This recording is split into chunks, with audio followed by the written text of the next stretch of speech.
At the end of the second production diary, I was very concerned about how weak and cliché my basic story idea was. I didn't have any clear overall themes, nothing to help establish a time or location, and no real means by which to define the main characters or their motives. Clearly some inspiration was needed.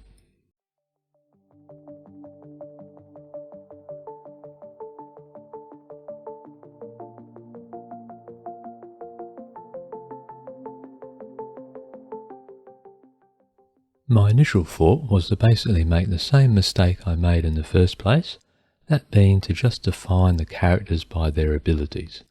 This time, instead of choosing martial arts, I considered video game type classes, much like the MMOs I play, where some use close combat weapons, while others use elemental-based magic and the like. Upon quickly dismissing that, it was clear the first thing I needed was an overall theme that could help drive the story. In this age of big tech and even bigger data collection, I posed the following statement. It's not paranoia to question the motivation of big business or government, especially in the name of security or in relation to personal information. We already have a few very large and powerful companies that collect huge amounts of data in the guise of making our lives easier, while governments do the same, usually in the name of keeping you safe. Saying to anyone that questions the need, if you're not doing anything wrong, then you have nothing to hide. So I was thinking, what would happen if, say, over the next 150 years, this continued, while at the same time I was watching or reading something about that old chestnut of genetic cloning. Hence, throwing it all together, I ended up with the following.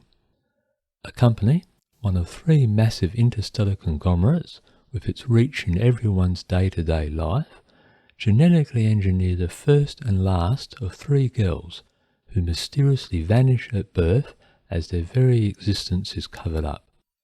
I felt that one sentence both defined an overall story while providing plenty of scope for multiple arcs and directions to explore.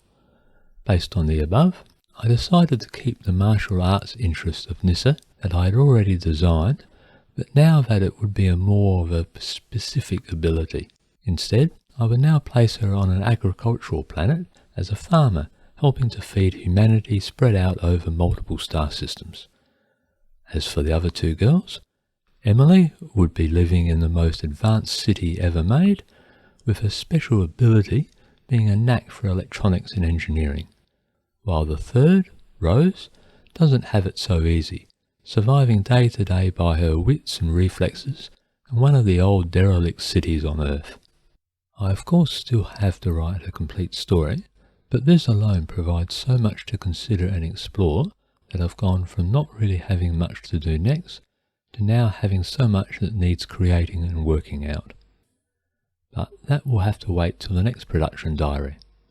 If you like this look behind the scenes and want to see more, or have specific questions or requests, then please click the usual YouTube buttons and or leave a comment below. If not, that's perfectly fine, and I hope to see you for the next one. Cheers!